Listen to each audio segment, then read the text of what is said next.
Assalamualaikum warahmatullahi wabarakatuh. Perkenalkan, nama saya Gina Septika, seorang mahasiswi jurusan Ilmu Komunikasi, dan selamat datang di channel aku.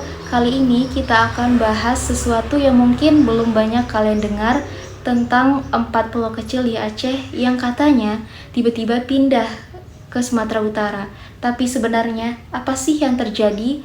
Apakah benar wilayah Aceh diambil atau ini hanya salah paham administratif? 4 nama ini mungkin belum pernah kita dengar sebelumnya. Ada Pulau Panjang, Pulau Lipan, Pulau Mangkir Gadang, dan Pulau Mangkir Ketek. 4 pulau kecil yang letaknya jauh dari pusat keramaian dan tersembunyi di antara lautan luas di perbatasan Aceh dan Sumatera Utara.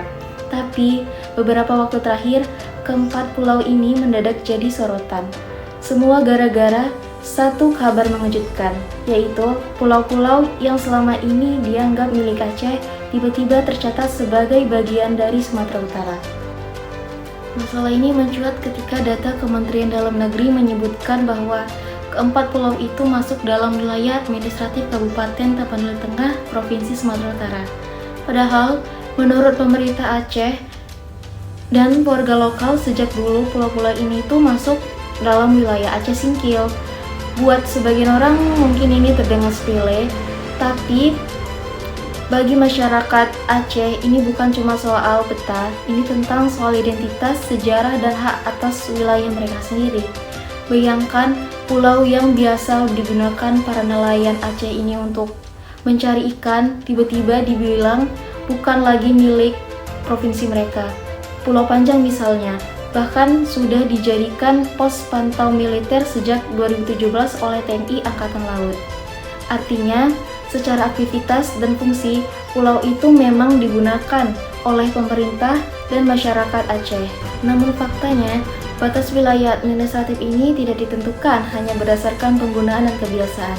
Ia bergantung pada dokumen hukum, peta resmi, dan data yang diakui oleh pemerintah pusat.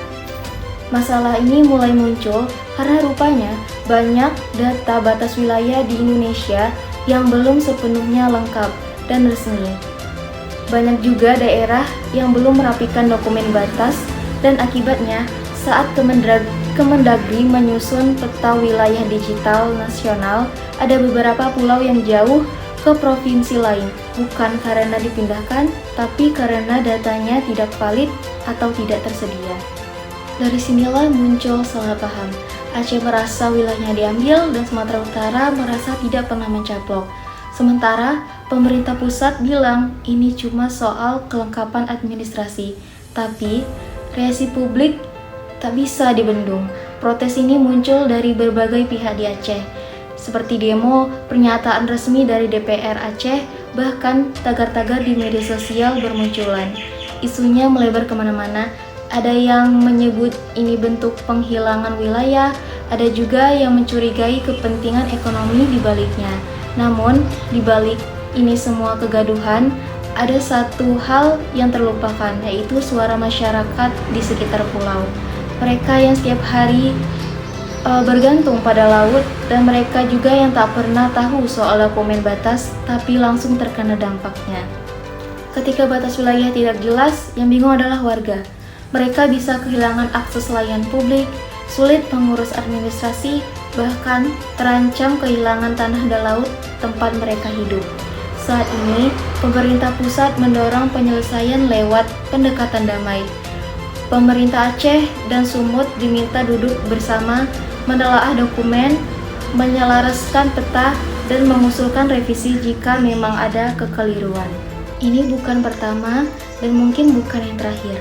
Masih banyak wilayah di Indonesia yang mengalami tumbang tindih batas. Apalagi di Indonesia ini kan terdiri dari ribuan pulau. Banyak di antaranya yang belum memiliki penetapan hukum yang pasti.